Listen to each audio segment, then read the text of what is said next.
अस्सलाम वालेकुम students, I hope आप सब लोग ठीक होंगे और पिछले टॉपिक्स से आप लोगों को काफ़ी फ़ायदा होगा जो मैंने पढ़ाए हैं। तो आज हम पढ़ेंगे रेक्टस शीथ।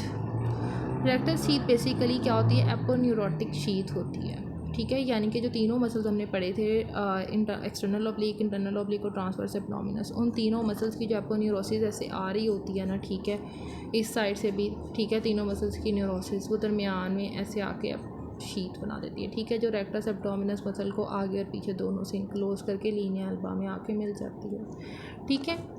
यानी कि मैं आपको बताती हूँ, ये पड़ा है हमारा रेक्टस एब्डोमिनस मसल, ठीक है। यहाँ से भी एपोन्यूरोटिक शीथ आ रही है, यहाँ से भी आ रही है तीनों मसल्स की, ठीक है। एपोन्यूरोटिक शीथ तीनों मसल्स की आ रही है, ये आगे से भी इनक्लोज कर लेती है और पीछे से भी इनक्लोज कर लेती है मसल्स को, ठीक है, और दरमियान में आके लीनिया अल्बा बना देती है।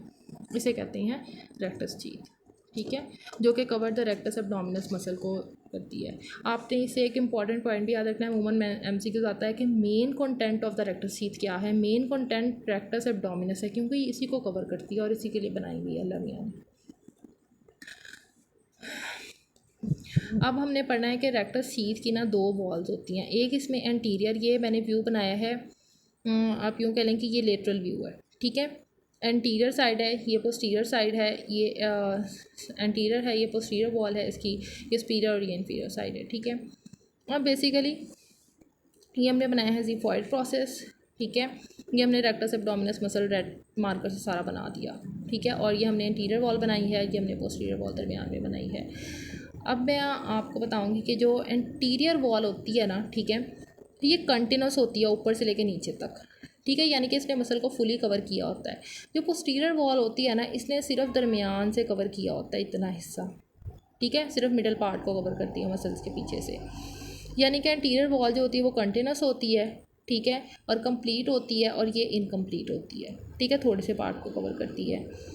अब जो कंपोजिशन होती है ना, वो वेरिएबल होती है, ठीक है। जिस तरह देखें कि इंटीरियर वॉल में की कंपोजिशन हम आगे जाके पढ़ेंगे कि जो इंटीरियर पार्ट का हम इसको दो लाइंस पे डिवाइड करते हैं, दो मार्जिन्स पे हमने इसके लेवल्स देखने होते हैं जब हमने देखना होता है कि इसकी कंपोजिशन कैसी है, ठीक है।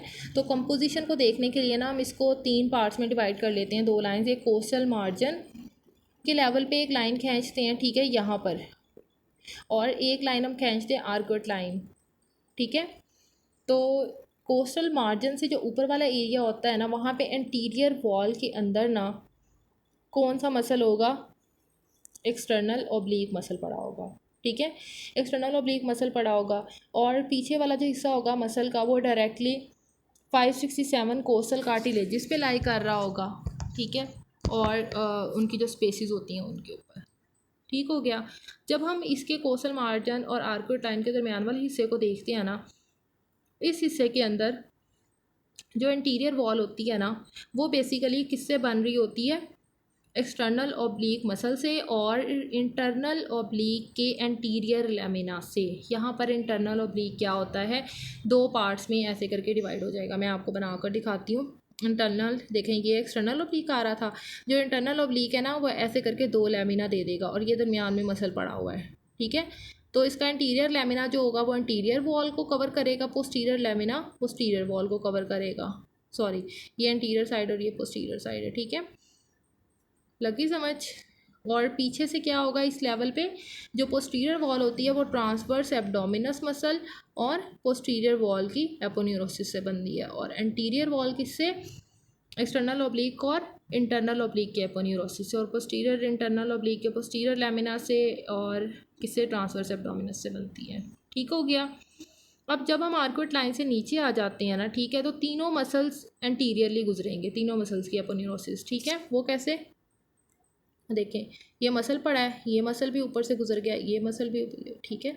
एक्सटर्नल ऑब्लिक, इंटरनल ऑब्लिक और ट्रांसवर्स एब्डोमिनस तीनों इसके ऊपर से ऐसे करके गुजर गए, ठीक हो गया। और पोस्टीरियरली क्या होता है कि फेशिया ट्रांसवर्सैलिस पड़ा होता है, ठीक है, क्योंकि मसल, ये ट्रांसवर्स एब्डोमिनस मसल का फेशिया होता है जिसके पीछे बैकवर्ड साइड पे होता है, ठीक है। ट्रांसवर्स एब्डोमिनस मसल आगे से गुजर जाता है और फेशिया ट्रांसवर्सैलिस जो होता है ये उसके ऊपर डायरेक्टली लाई करता है मसल्स, ठीक हो गया। अब हम यहाँ पे इसकी थ्योरी देख लेते हैं।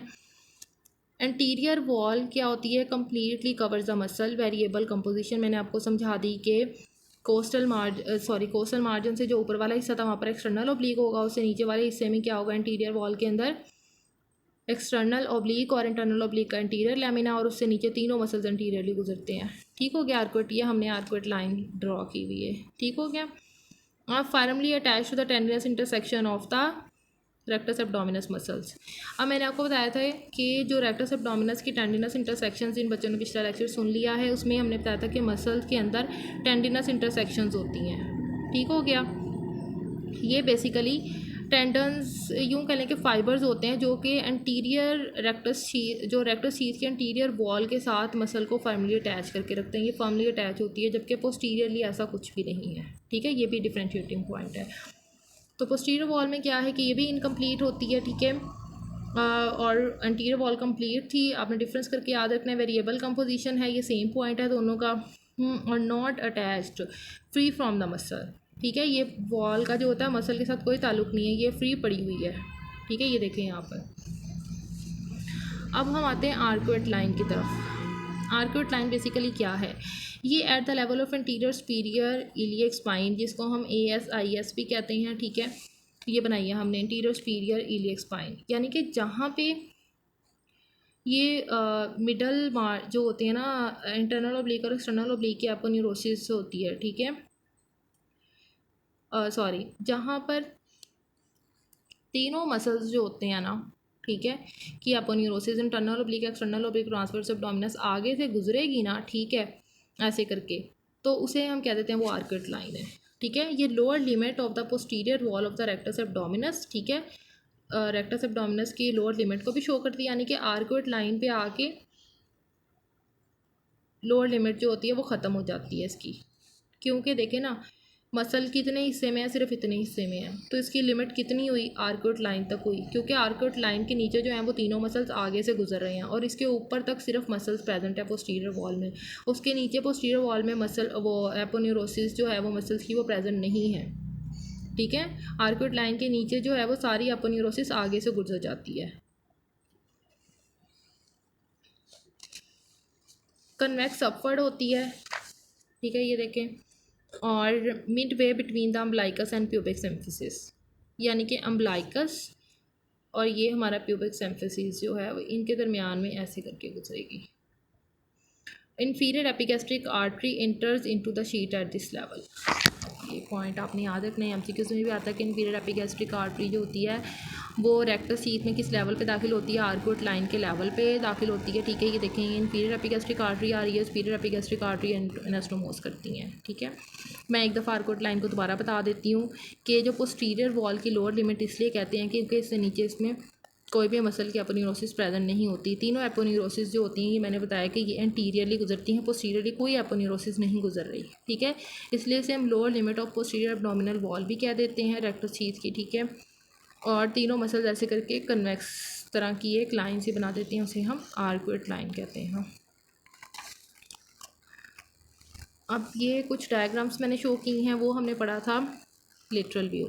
अब ये हम कुछ ऊपर से पढ़ रहे हैं। ठीक है, यानी कि हम एक ये मेरा हाथ पड़ा है तो हम इसे एक लेयर ऊपर से ऐसे करके उठा देंगे, तो इस तरह करके जो चीज़ नज़र आ रही होती है अब ये पढ़ेंगे नहीं, सॉरी, जिस तरह पढ़ें कि आप ये एक आदमी है, उसको हमने इस तरह दरमियान से काट दिया इस तरह करके ऐसे करके। ठीक है, तो उस लेवल पे हम लोग देख रहे हैं। ये सबसे पहले हमने जो पहला लेवल देखा वो हमारा कोस्टल मार्जिन से ऊपर वाला लेवल है। ये कोस्टल मार्जिन हमने ड्रॉ किया है, ये से ऊपर वाला लेवल है। हमने पढ़ा था कोस्टल मार्जिन से अबव जो होता है एक्सटर्नल ऑब्लिक एंटीरियर वॉल बनाता है। ठीक हो गया, और मसल पोस्टीरियर वॉल में क्या होता है कि 5, 6, 7 जो रिब्स और कोस्टल स्पेसिस होती हैं मसल उनके ऊपर डायरेक्टली लाई करता है रेक्टस एब्डोमिनस। अब कोस्टल मार्जिन से नीचे आ जाएं। कोस्टल मार्जिन से नीचे जब हम देखते हैं और तो एक्सटर्नल ऑब्लिक मसल, ठीक है, इंटरनल ऑब्लिक मसल और ट्रांसवर्स एब्डोमिनस मसल। जो इंटरनल ऑब्लिक है ये 2 लेमिना में कन्वर्ट हो जाता है। इंटीरियर लेमिना जो होता है वो इंटीरियर वॉल बनाता है। ठीक है, पोस्टीरियर लेमिना जो होता है वो पोस्टीरियर वॉल के साथ यूनाइट कर रहा है। एक्सटर्नल ऑब्लिक इंटीरियरली जाएगा, ट्रांसवर्स एब्डोमिनस पोस्टीरियर लेमिना के साथ मिलता हुआ दरमियान में आके लीनिया एल्बा बना देंगे ये। ठीक हो गया, इस साइड पे भी ऐसे ही है। और arcuate below the arcuate line से नीचे देखें, तीनों मसल्स जो है ना वो आगे से गुजर रहे हैं, ठीक है, और नीचे मसल जो है वो फेशियल ट्रांसवर्सालिस के ऊपर पड़ा हुआ है। अब ये एक साल यानी कि सिंपल सा क्रॉस सेक्शनल व्यू था। अब हमने पढ़ने हैं इनके कंटेंट्स।